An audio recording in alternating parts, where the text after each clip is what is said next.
Las manos de los cardenales comenzaron a temblar en Roma. Un temblor que no venía de la edad, sino del shock más devastador que la Iglesia Católica ha enfrentado en 500 años. Y si estás viendo esto ahora, necesito que te prepares, porque lo que estás a punto de descubrir no es ficción. Es una realidad que está sacudiendo los cimientos del cristianismo en este preciso momento. Antes de continuar, suscríbete a Vive Vaticano, porque este canal es tu única fuente de verdades ocultas que el Vaticano no quiere que sepas. Activa la campanita de notificaciones, porque cada día revelamos secretos que cambiarán tu comprensión de la fe. Y si este video te impacta, déjanos un like para que YouTube lo muestre a más personas que necesitan conocer esta verdad explosiva. Ocurrió cuando León XIV, el primer papa estadounidense en la historia, el hombre que llegó de Perú con secretos enterrados en las montañas andinas, entró en la Sala Clementina con un documento histórico en sus manos. Algo que durante 2000 años de susurros en confesionarios y de llaves que abren y cierran el cielo, nadie jamás imaginó que fuera a suceder. Este no es un rumor de redes sociales. Esta no es una teoría conspirativa. Esto está sucediendo ahora mismo en los corredores apostólicos del Vaticano. Y tú, querido hermano, querida hermana, estás a punto de ser testigo de la mayor revolución teológica desde la Reforma Protestante de Martín Lutero. ¿Recuerdas cuando Francisco firmó su renuncia una semana antes de morir? ¿Recuerdas las controversias del cardenal Juan Luis Cipriani, sancionado pero presente en el cónclave? ¿Recuerdas cómo George Ganswein, la mano derecha de Benedicto XVI, celebró el fin de la era de la arbitrariedad? Todo eso fue solo el preludio, porque lo que el Papa León XIV está a punto de hacer convertirá esos escándalos en meras notas al pie de página de la historia. Y antes de revelarte el decreto que tiene al Vaticano al borde del cisma, déjame hacerte una pregunta que va a perseguirte durante los próximos 40 minutos. ¿Y si todo lo que te enseñaron sobre el perdón de Dios fuera una mentira institucional? ¿Y si la puerta al cielo nunca estuvo controlada por hombres, sino que siempre estuvo abierta directamente para ti? No te vayas. Respira hondo, porque la historia de la Iglesia está siendo reescrita y nosotros vamos a ser testigos. Comenta abajo de donde nos estás viendo, tu ciudad, tu país, porque queremos orar por ti. En estos tiempos de avalo espiritual, la oración es nuestro único refugio. Y si puedes, si este contenido te está cambiando la vida, considera apoyarnos con un super thanks. Tu contribución mantiene vivas estas investigaciones que nadie más se atreve a hacer. Roma, medianoche del 15 de noviembre de 2025. La ciudad eterna descansa bajo un manto de silencio. O al menos eso es lo que el mundo piensa. Pero dentro de los muros del Vaticano, una guerra invisible está siendo librada.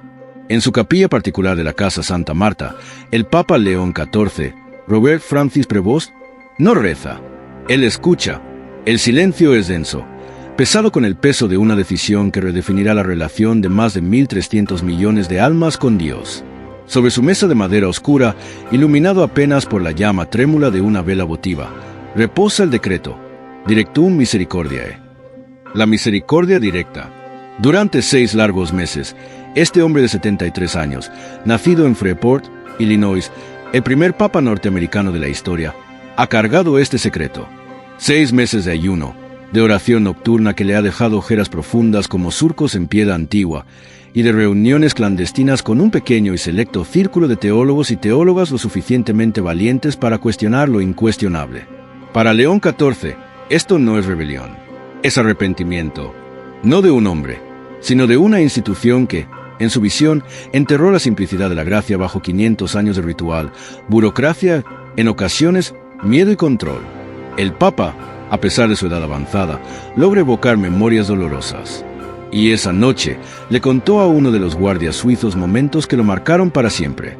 Escucha esto con atención, porque aquí está la raíz de todo. Una aldea en las montañas del Perú, tan remota que el pueblo caminaba durante días atravesando senderos peligrosos, desfiladeros donde un paso en falso significaba la muerte, solo para encontrar un sacerdote que pudiera escuchar sus pecados. Él recuerda vívidamente a una anciana indígena arrodillada frente a él, las lágrimas surcando su rostro arrugado como grietas en tierra seca, hablando en quechua, una lengua que él apenas comprendía. Entre los sollozos, él captó 2 palabras que trascienden cualquier idioma: pecado mortal.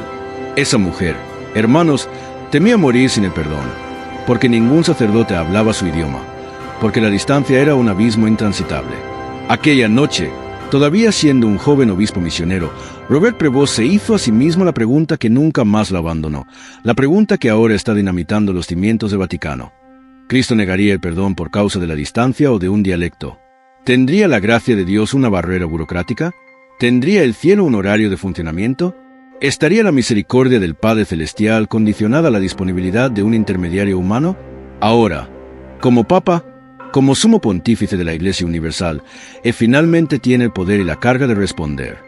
En la soledad de su capilla, susurra hacia las paredes sagradas, como si necesitara convencer a los propios santos que lo observan desde los frescos antiguos. Cristo vino para rasgar el velo del templo, no para construir nuevas paredes de piedra y protocolo. Vino para liberar, no para encadenar. Y déjame decirte algo que te va a impactar. Esto no es solo teología abstracta. El sacramento de la confesión, o penitencia, no es simplemente una tradición bonita. Es una doctrina fundamental que fue formalmente definida como esencial para el perdón de pecados graves por el Concilio de Trento en el siglo XVI, específicamente en respuesta directa a la Reforma Protestante de Martín Lutero. ¿Entiendes la magnitud de esto?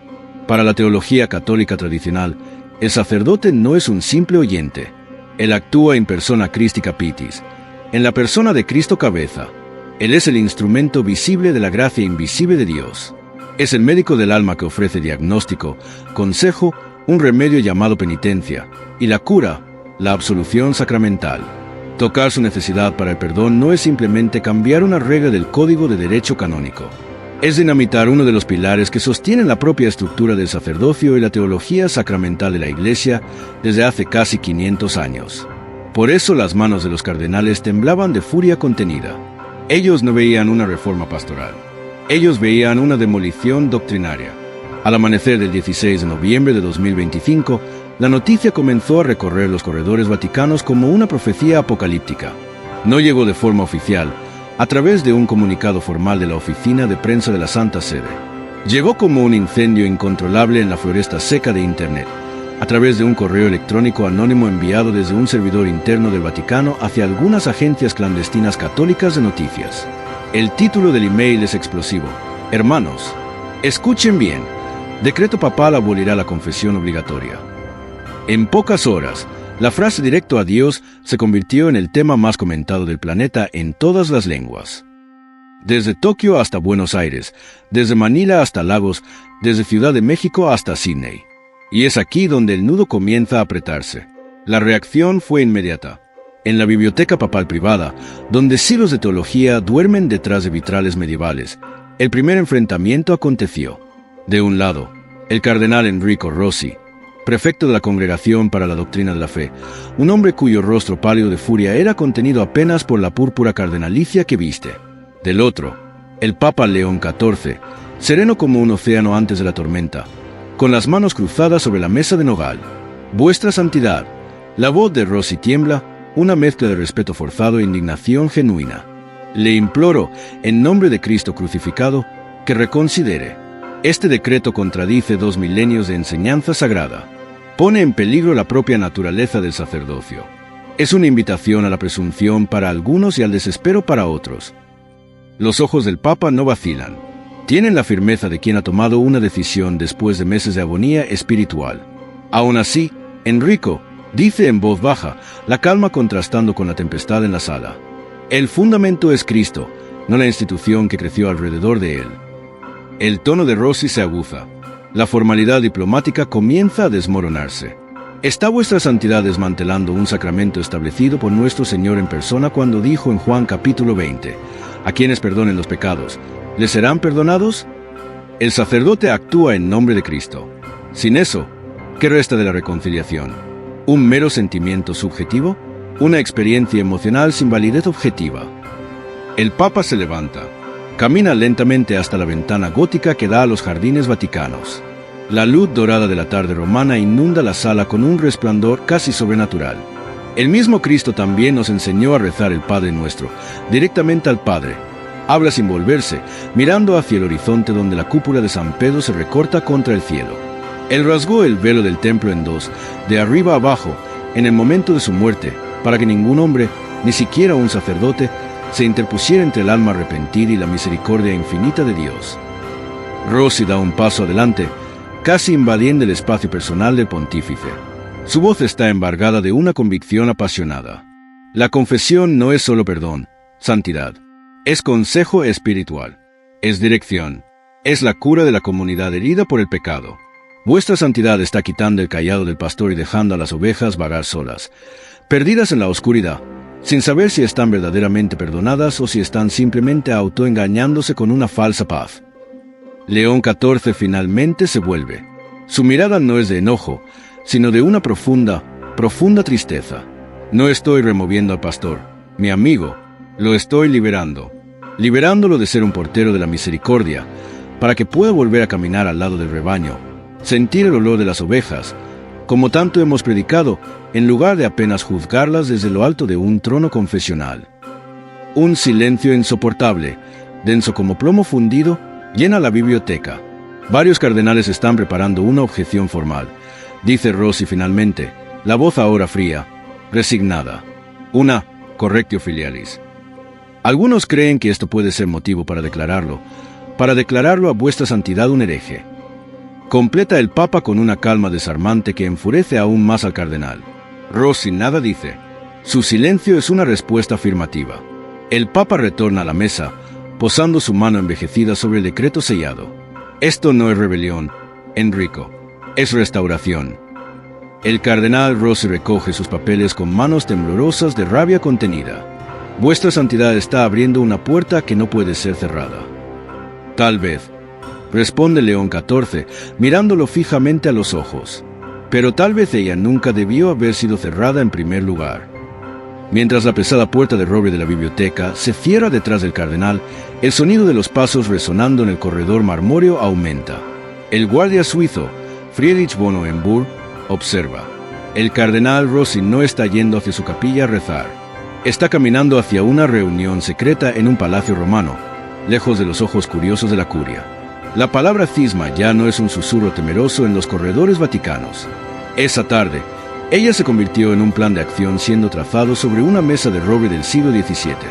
Y ahora, hermanos y hermanas, prepárense para lo que viene. Si has llegado hasta aquí, dale like a este video ahora, porque lo que voy a revelar es dinamita pura. Mientras la noche cae sobre una villa en los alrededores de Roma, en el histórico barrio de Trastevere, 7 cardenales se reúnen bajo candelabros que lanzan sombras trémulas sobre sus rostros graves.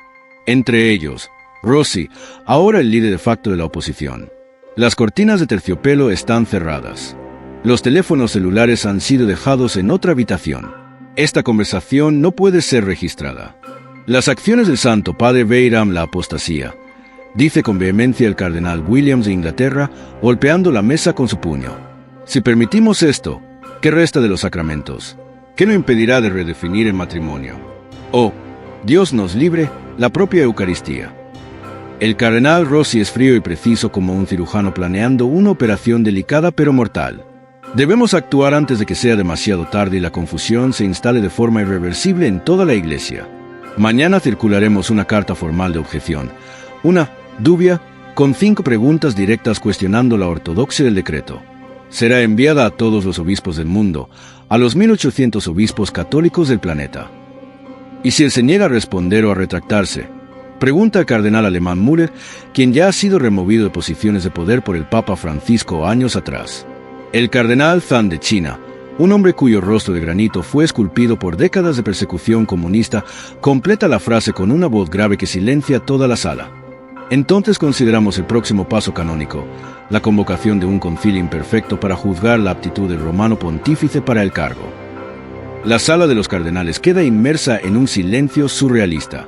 La decisión fue tomada. El camino para la colisión frontal está trazado. Están a punto de hacer lo impensable, destituir a un papa vivo. Pero es en ese exacto momento que un joven secretario, pálido y jadeante, entra corriendo en la sala, casi sin golpear la puerta, segurando una tablet. Eminencias, perdonen la interrupción, pero ustedes necesitan ver esto ahora mismo. Él gira la tablet hacia los cardenales. Las imágenes tiemblan un poco, transmitidas en vivo desde un teléfono celular en la plaza de San Pedro. Y lo que aparece en la pantalla congela la sangre de los 7 príncipes de la Iglesia. Decenas de miles de velas brillan en la oscuridad como estrellas caídas del cielo. Hombres y mujeres, jóvenes y ancianos, de rodillas sobre el suelo de piedra milenario, cantando suavemente, sosteniendo carteles improvisados escritos a mano. Gracias por liberar la misericordia de Dios. Directo a Dios, directo de Cristo. Ya no tengo miedo del confesionario. El cardenal Williams frunce el ceño, incrédulo. Una manifestación orquestada por el Vaticano, sin duda. Propaganda bien organizada. Pero el cardenal González de México sacude la cabeza lentamente, los ojos fijos en la pantalla como si viera un fantasma del futuro. No, susurra, mi teléfono no ha parado de sonar durante horas. Son sacerdotes de las favelas de la Ciudad de México, de las aldeas más pobres de Oaxaca. Dicen que personas que abandonaron la iglesia hace décadas están volviendo. Están haciendo filas no para confesarse, sino para llorar y rezar frente al sagrario.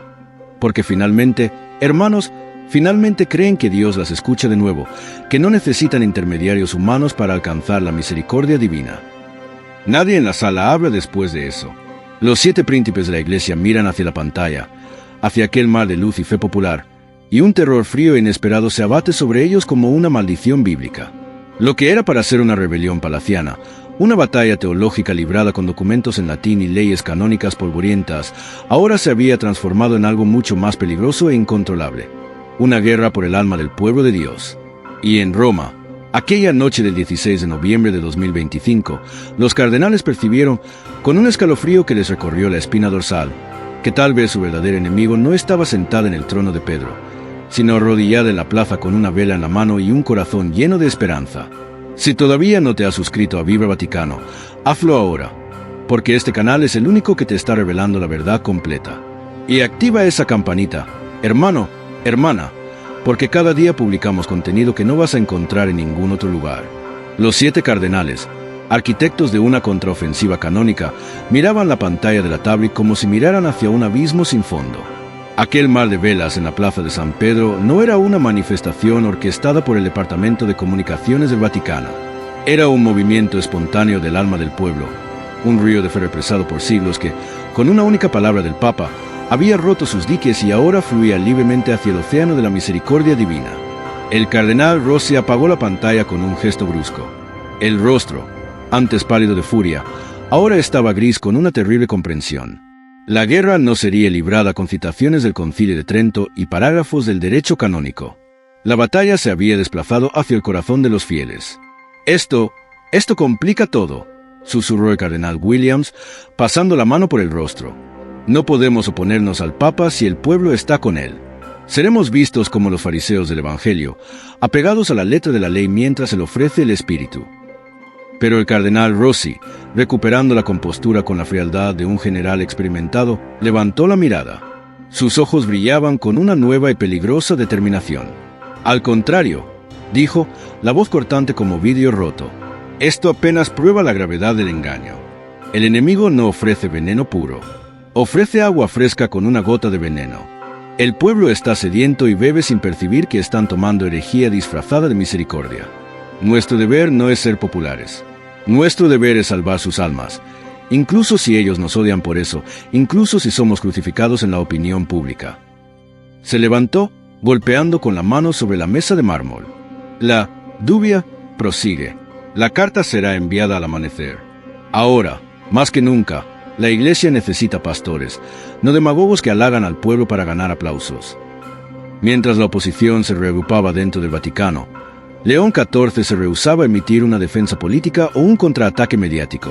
Le dijo a su equipo de comunicación, liderado por la doctora Sofía Moretti, directora de comunicaciones, no palabras de defensa, palabras de explicación. Publiquen el dossier teológico completo. Dejen que el mundo vea las Escrituras, a los padres de la Iglesia, la historia detrás de esta decisión. Sin propaganda, sin rabia, sin ataques personales. La verdad no necesita soldados, apenas necesita testigos que la proclamen con claridad. Aquella noche, en un acto de simbolismo impresionante, el Papa León XIV dispensó los banquetes formales y reunió un pequeño grupo de católicos comunes en el refectorio simple de la Casa Santa Marta. Agricultores con manos callosas, enfermeras exhaustas después de turnos de 12 horas, madres solteras luchando para alimentar a sus hijos. Sin cámaras de televisión, sin ceremonia pontificia, apenas pan, vino y gratitud susurrada. Un viejo carpintero italiano, con las manos deformadas por décadas de trabajo manual, habló primero, la voz trémula al dirigirse al Papa. Santo Padre, cuando yo era joven, un sacerdote me humilló en el confesionario por un pecado de juventud. Dejé de confesarme hace 50 años. Todas las noches pedía perdón a Dios, pero siempre me preguntaba si Él me escuchaba realmente. Su decreto me dice que tal vez Él siempre me escuchó, que nunca dejó de amarme. Una joven madre filipina que trabajaba como cuidadora en Roma enjugó las lágrimas que corrían por sus mejillas.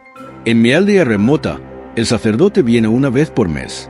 Mi mayor angustia era morir en pecado antes de que Él llegara. Ahora puedo enseñar a mis hijos que la misericordia de Dios no espera por un calendario eclesiástico, que ella es como el aire que respiramos, siempre presente, siempre disponible, siempre gratuita. El Papa escuchaba en silencio, los ojos húmedos de emoción. Cuando finalmente habló, su voz tembló. Es por esto que queremos reformar, no para destruir la tradición, sino para rescatar aquello que ella fue creada para proteger. Si una regla, incluso una regla sagrada, se transforma en una barrera que separa al pueblo de Dios, entonces la regla debe ceder, no el pueblo. La ley fue hecha para el hombre, no el hombre para la ley. Y ahora, hermanos, hermanas, déjenme hacer una pausa aquí para plantear una pregunta que la Iglesia nunca ha comentado públicamente, una pregunta que va a generar controversia pero que necesitamos pensar juntos. Si una mujer tiene una relación extraconjugal y queda con miedo de conversar con un sacerdote, ¿sería correcto que ella confiese este caso? Porque existen dos lados de la moneda. Su marido puede descubrir a través del confesionario y causar problemas mayores, destruir una familia. O ella simplemente se separa de esa situación y paga sus pecados sin contar nada a nadie, apenas a Dios. ¿O sería ideal contar realmente tanto al sacerdote cuanto al marido en confesión pública? Esta respuesta tiene innumerables interpretaciones dependiendo de los casos. Yo no quiero ni hablar sobre esto profundamente aquí, pero quiero dejar este debate abierto mientras retornamos al momento crítico del amanecer del 17 de noviembre. Al amanecer, la Carta de los Cardenales, la famosa Dubia, fue publicada simultáneamente en 12 idiomas. Era un torpedo diplomático y teológico. 5 preguntas directas formuladas de manera a no dejar espacio para ambigüedad. La principal de ellas: hermanos, escuchen con atención. ¿Puede un fiel alcanzar la certeza del perdón de los pecados mortales sin la absolución sacramental de un sacerdote ordenado, contradiciendo lo que fue definido por el Sagrado Concilio de Trento como dogma de fe? El ultimátum era implícito pero claro. Responde, retrátese, o las consecuencias serán graves. La Iglesia Católica prendió la respiración. 1.300 millones de fieles aguardaban la respuesta. La respuesta de León XIV no vino en un documento formal del Dicasterio para la Doctrina de la Fe. Vino de una forma que nadie esperaba. Él anunció una misa extraordinaria en la Basílica de San Pedro para el final de aquella tarde del 17 de noviembre. Varios miles de fieles estarían presentes en aquel momento histórico.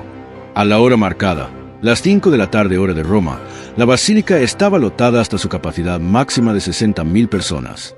Cardenales de la oposición, incluyendo Rossi, Williams, Müller, Zhang, se sentaron en los primeros bancos, sus rostros como máscaras de piedra tallada. El Papa León XIV entró vestido con paramentos simples, blancos, sin el oro y púrpura tradicionales. Caminó hacia el altar con pasos firmes a pesar de su edad, y la lectura del Evangelio comenzó. La pasaje escogida parecía una respuesta directa a sus detractores. Era la parábola del hijo pródigo de Lucas capítulo 15. Cuando el lector llegó al clímax de la historia, el momento más poderoso, mientras él todavía estaba lejos, su padre lo vio y, lleno de compasión, corrió hacia su hijo, lo abrazó y lo besó. El Papa levantó la mano. La lectura paró. Un silencio chocante llenó la basílica como una nube de incienso espeso. León XIV caminó hasta el púlpito de mármol de Carrara. Sus ojos recorrieron los rostros de los cardenales uno por uno. «Mis hermanos», comenzó, la voz resonando con una autoridad tranquila pero inamovible.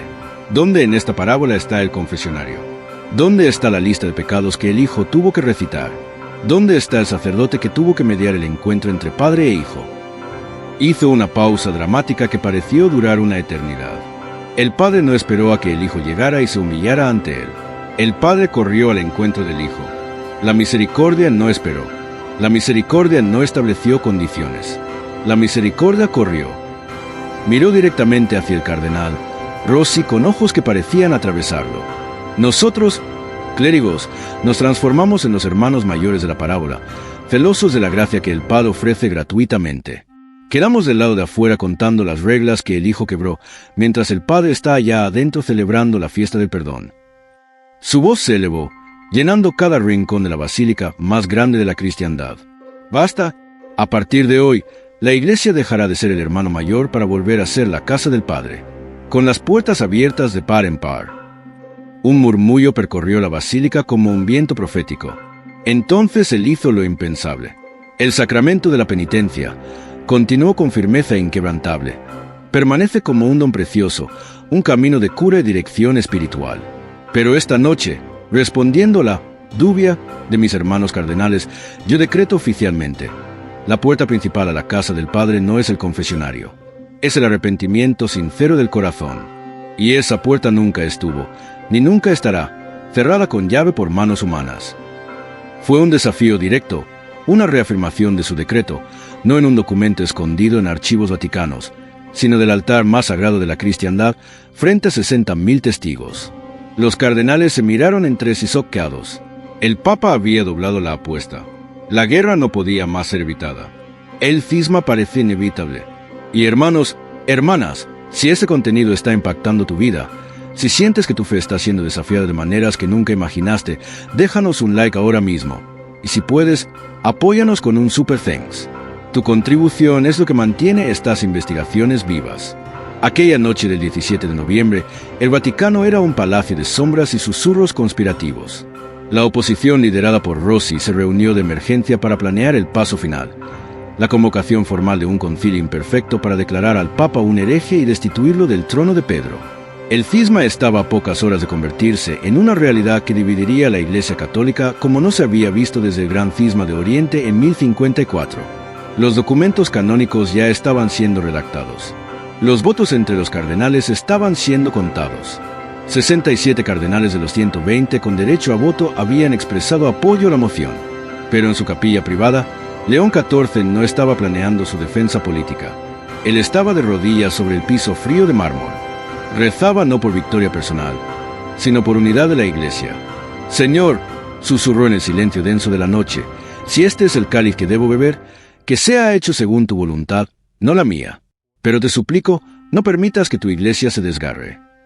Él sabía perfectamente lo que estaba arriesgando, la unidad visible de la Iglesia por la cual Cristo rezó en Juan capítulo 17. Pensó en Pedro negando a Jesús 3 veces, en Martín Lutero clavando sus 95 tesis en la puerta de la iglesia de Wittenberg, en todos los momentos de la historia en que la Iglesia se rasgó como una túnica sin costura. Y se preguntó, con una angustia que le oprimía el pecho, si su nombre sería añadido a esa lista. ¿Como un reformador santo que rescató el Evangelio? ¿O como un destruidor hereje que demolió la estructura sacramental? Se levantó del suelo con dificultad, las rodillas doloridas, y caminó hacia la ventana, abriéndola para el aire frío de la noche romana. Y lo que vio lo dejó sin aliento. La plaza de San Pedro, hermanos, hermanas, estaba nuevamente llena. No de miles, sino de cientos de miles de personas. Las velas brillaban como un mar de estrellas terrestres. Y de aquella multitud se elevaba un cántico suave, profundo, que parecía brotar del alma colectiva de la humanidad. Directo a Dios, en la conciencia de cada hermano que sigue fielmente la palabra de Dios.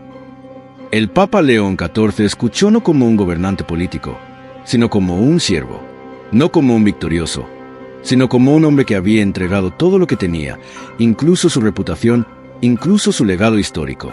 Y un pequeño sonrisa tocó sus labios agrietados por el ayuno. Si aunque sea una de aquellas almas encuentra la paz esta noche, murmuró mirando hacia el mar de luz, entonces la tempestad valdrá la pena. Entonces mi vida habrá tenido sentido. Pero lo que él no sabía, hermanos, lo que nadie en el Vaticano sabía en aquel momento, era que algo extraordinario estaba a punto de suceder, algo que cambiaría el curso de toda esta crisis. A las 3 de la madrugada del 18 de noviembre, mientras el Papa dormía apenas 2 horas después de días de insomnio, un teléfono sonó en la residencia pontificia. Era una llamada encriptada desde Jerusalén. El patriarca ecuménico de Constantinopla, Bartolomé II, líder espiritual de 300 millones de cristianos ortodoxos, estaba en la línea, y lo que él dijo dejó al secretario papal paralizado de asombro. «Despierten al Santo Padre», dijo el patriarca con urgencia. «Debo hablar con él inmediatamente. Lo que está haciendo León XIV no es herejía. Es el cumplimiento de una profecía que nosotros, la Iglesia Oriental, guardamos durante 1000 años. Tenemos documentos de los padres de la Iglesia del siglo III y IV que prueban que la confesión directa a Dios era la práctica original. Esta es la oportunidad de reunificar el cristianismo después de 1000 años de división. El secretario corrió hacia la habitación del Papa. León XIV, despertado abruptamente, atendió la llamada con el corazón palpitando. Y durante 40 minutos, los dos líderes de las dos tradiciones cristianas más antiguas del mundo conversaron sobre teología, sobre historia, sobre el futuro de la fe. Al colgar el teléfono, el Papa León XIV tenía lágrimas corriendo por su rostro, no de tristeza, sino de una esperanza que él pensaba haber perdido, porque lo que el patriarca le había revelado era revolucionario. Documentos antiguos preservados en los monasterios del Monte Athos en Grecia mostraban que San Juan Crisóstomo, uno de los más grandes padres de la Iglesia del siglo IV, enseñaba que el arrepentimiento directo ante Dios era válido y suficiente para el perdón, que la confesión auricular obligatoria a un sacerdote solo se había tornado normativa en Occidente después del Cuarto Concilio de Letrán en el año 1215, siglos después de Cristo. Al amanecer del 18 de noviembre, el equipo de investigación teológica del Papa publicó un dossier de 200 páginas. Y hermanos, hermanas, lo que contenía ese documento era dinamita histórica. Escuchen con atención porque esto va a cambiar todo lo que pensabas que sabías sobre la confesión. Durante los primeros 3 siglos del cristianismo, la confesión pública de pecados graves se hacía ante toda la comunidad, no en privado a un sacerdote. Era un acto de humildad comunitaria. La confesión auricular privada, susurrada en el oído de un sacerdote en un confesionario cerrado, solo se generalizó en la Edad Media, influenciada por la práctica monástica irlandesa del siglo VI. San Basilio el Grande en el siglo IV escribió: «La confesión de los pecados debe hacerse de la misma manera que uno revela las enfermedades del cuerpo a los médicos. Pero si uno está avergonzado, la confesión a Dios solo es suficiente, porque Él conoce todas las cosas antes que sucedan». San Juan Crisóstomo declaró: ¿tienes vergüenza de confesar tus pecados a otro hombre? Entonces confiésalos diariamente en tu alma. No digo que los confieses a tu semejante que podría reprocharte, sino confiésalos a Dios que los cura. Estas citas, hermanos, están en los escritos oficiales de los padres de la Iglesia. No son invenciones modernas. El Concilio de Trento en el siglo XVI, en respuesta a la reforma protestante de Lutero que rechazaba la confesión sacramental completamente, definió como dogma que la confesión auricular era necesaria. Pero aquí está el punto crucial que el dossier revelaba. Trento definió eso como la norma ordinaria para la Iglesia latina, pero nunca declaró que fuera la única manera posible de recibir el perdón divino. Siempre existió en la teología católica el concepto de contrición perfecta, un arrepentimiento tan profundo y sincero, motivado por amor puro a Dios y no apenas por miedo al infierno, que obtiene perdón inmediato incluso sin confesión sacramental, con la condición de tener la intención de confesarse cuando sea posible. Lo que el Papa León XIV estaba haciendo, argumentaba el dossier, no era inventar una nueva doctrina, sino restaurar la libertad evangélica original. Estaba diciendo que esa contrición perfecta no debería ser vista como una excepción de emergencia para casos extremos, sino como el camino normal de todo cristiano sincero. Que el sacramento de la confesión debería ser ofrecido como una ayuda preciosa, un don de dirección espiritual y consuelo, pero no como una prisión obligatoria que condiciona el perdón divino. Cuando ese dossier fue publicado en el sitio web oficial del Vaticano, traducido simultáneamente a 52 idiomas, la reacción fue sísmica. Teólogos de universidades pontificias comenzaron a desertar del campo de la oposición. El famoso cardenal Walter Casper de Alemania, teólogo respetado mundialmente, publicó un artículo explosivo. León XIV no está destruyendo la tradición. Está limpiando siglos de acumulación escolástica para revelar el diamante original del Evangelio que estaba escondido debajo. Pero los cardenales de la oposición no se rindieron. Rossi convocó una conferencia de prensa dramática en la tarde del 18 de noviembre. Frente a cámaras del mundo entero, con los otros 6 cardenales a su lado como una falange romana, él declaró: «El Santo Padre está manipulando la historia. Está usando citas selectivas de los padres de la Iglesia, mientras ignora 2000 años de desarrollo doctrinal. La Iglesia Católica no es una democracia donde la mayoría popular decide la verdad. Es una monarquía de la verdad revelada. Y nosotros, como guardianes de esa verdad, no podemos permanecer en silencio mientras ella es destruida». La pregunta de un periodista de CNN fue directa y brutal. «Eminencia, ¿están ustedes preparando un cisma? Van a declarar al Papa un hereje. Rossi respiró hondo. La tensión en la sala era palpable. Nosotros no queremos un cisma, respondió con voz controlada pero firme. Pero si el Santo Padre persiste en este camino de error, la Iglesia tiene mecanismos canónicos para corregir incluso a un Papa. El canon 1404 del Código de Derecho Canónico dice que la primera sede no es juzgada por nadie. Pero los canonistas reconocen una excepción histórica. En caso de herejía manifiesta, un papa puede ser declarado depuesto por haber perdido automáticamente su cargo. Rezamos para que no lleguemos a ese punto, pero estamos preparados para todos los escenarios. El mundo católico quedó en shock. Las redes sociales explotaron. El hashtag Almoría Cisma Vaticano fue trending number one global durante 72 horas consecutivas. Católicos de todo el planeta se dividieron en dos campos: los que apoyaban la liberación misericordiosa del Papa León XIV y los que defendían la ortodoxia tradicional de los cardenales. Familias se dividieron, parroquias se fracturaron.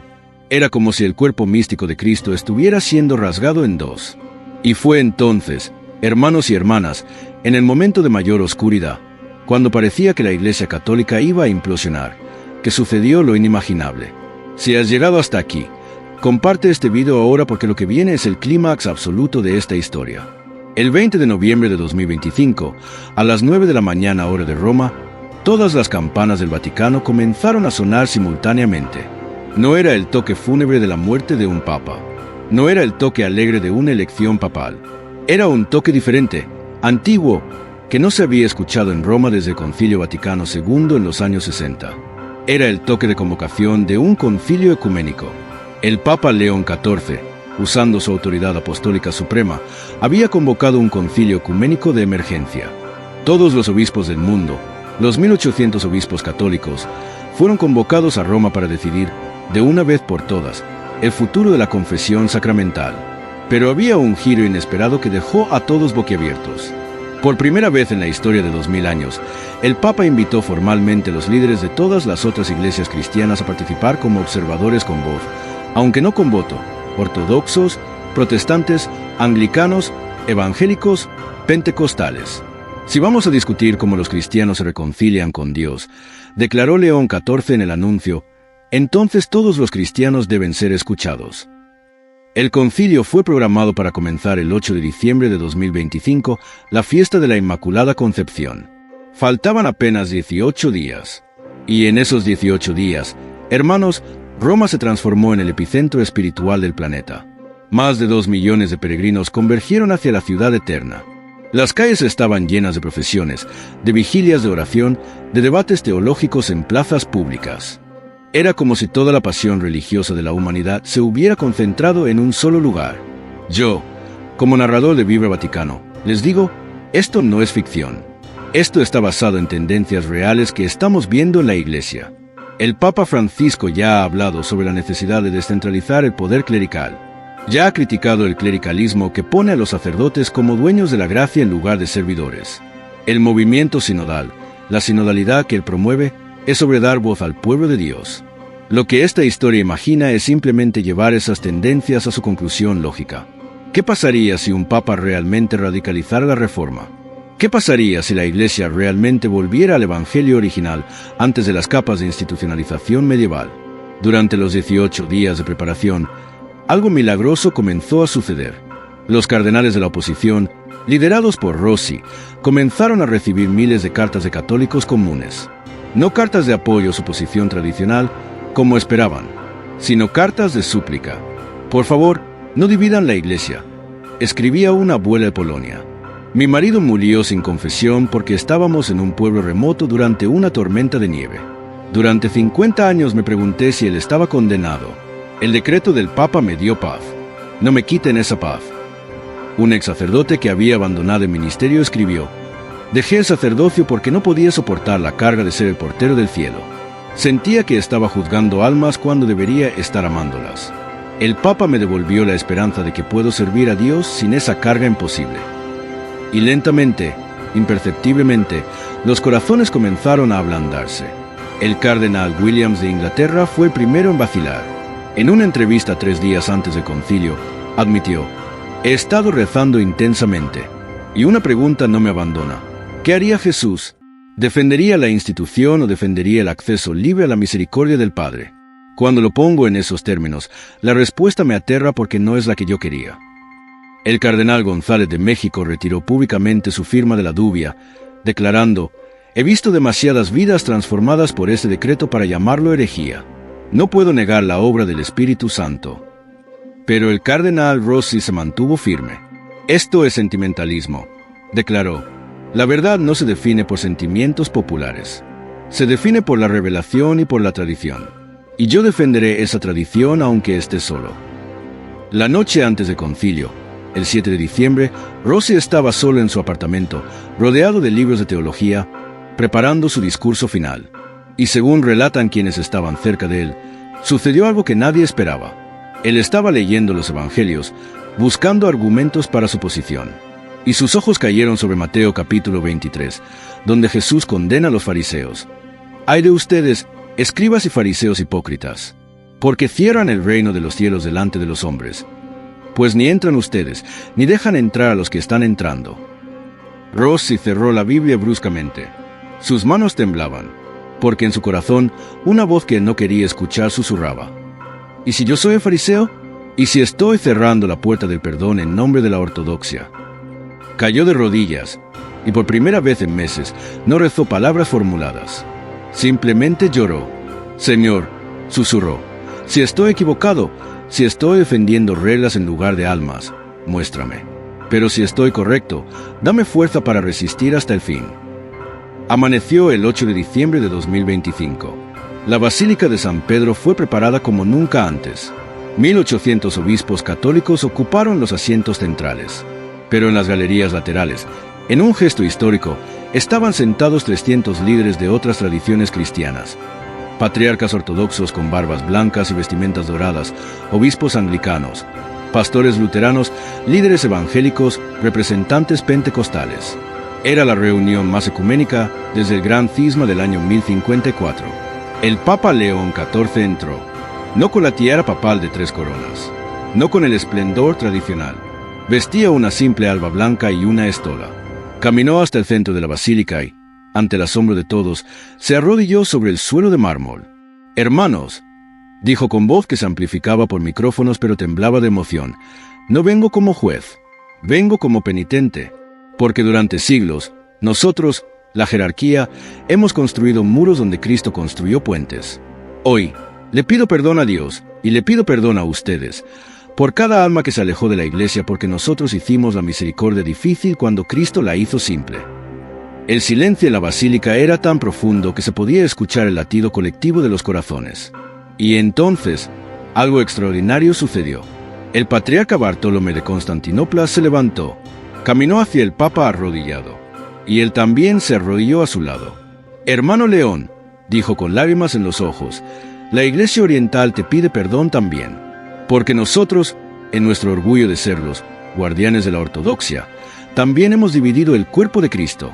Pero hoy, en este momento, propongo algo histórico». Se volvió hacia todos los presentes. «Propongo que este concilio no vote sobre quién tiene razón. Propongo que declare una nueva comprensión, que todas las tradiciones cristianas, católica, ortodoxa, protestante, tienen fragmentos de la verdad completa, que el camino a Dios tiene muchas puertas legítimas, y que la confesión sacramental es una de esas puertas, preciosa y válida, pero no la única». Fue un momento de absoluto. Los obispos se miraron entre sí, algunos con esperanza, otros con horror. El cardenal Rossi se puso de pie. Todos pensaron que iba a denunciar la propuesta como herejía relativista, pero cuando habló, su voz estaba quebrada. Durante meses, comenzó, he luchado contra este decreto como si fuera el anticristo. He citado Trento, he citado el derecho canónico, he citado santos y doctores. Pero anoche, Dios me habló. No con palabras, sino con una pregunta que destrozó todas mis certezas. «Enrico, ¿amas más las reglas que amas a mis hijos?». Lágrimas corrían por su rostro, y me di cuenta de que sí, que amaba la institución más que las almas, que prefería una iglesia pura y pequeña a una iglesia misericordiosa y grande. Y hoy, delante de todos ustedes, me arrepiento. Caminó hacia el Papa León XIV, que todavía estaba arrodillado. Se arrodilló a su lado. «Santo Padre, le pido perdón. y le pido su bendición». El Papa lo abrazó. Los dos hombres, que habían sido enemigos mortales, lloraron juntos. Y en ese momento, toda la basílica explotó en un aplauso que duró 10 minutos.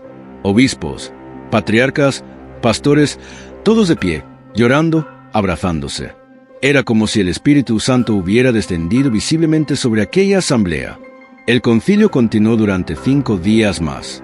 Y al final, el 13 de diciembre de 2025, fue proclamado el documento más revolucionario en la historia del cristianismo. Lumen Misericordiae, la luz de la misericordia. Sus puntos principales. 1. La confesión sacramental permanece como un don precioso de la Iglesia Católica, altamente recomendada para dirección espiritual y crecimiento en santidad. 2. Sin embargo, la Iglesia reconoce que el arrepentimiento sincero del corazón, la contrición perfecta, es suficiente para la reconciliación con Dios. 3. Ningún católico debe sentirse condenado por no tener acceso a un confesionario. 4. La Iglesia invita a todas las tradiciones cristianas a un diálogo sobre la unidad en la diversidad legítima de prácticas sacramentales.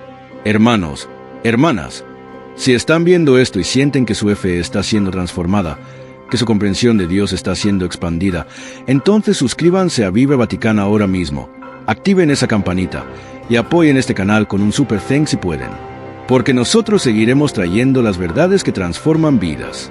Y ahora, queridos hermanos y hermanas, llegamos al final de este viaje extraordinario. ¿Qué nos enseña esta historia? Esta narración basada en tendencias reales de la Iglesia. Nos enseña que la fe auténtica no teme el cambio cuando ese cambio nos acerca más a Cristo. Nos enseña que la tradición es valiosa, pero no puede convertirse en una prisión que impide el flujo del Espíritu Santo. Nos enseña que Dios es infinitamente más misericordioso de lo que nuestras instituciones humanas a veces permiten que Él sea. La Biblia nos dice en Santiago capítulo 5, versículo 16, «Confesad vuestros pecados unos a otros y orad unos por otros para que seáis curados». La súplica de una persona justa es muy poderosa y eficaz. Noten que no dice confesad vuestros pecados solo un sacerdote ordenado. Dice unos a otros. La confesión mutua, la vulnerabilidad compartida, la oración comunitaria. Eso es lo que la Iglesia primitiva practicaba. Y déjenme hacerles la pregunta final que el posible decreto de León XIV nos deja. Si mañana ustedes despertaran y el decreto misericordia directa fuera la nueva ley de la Iglesia, ¿qué sentirían?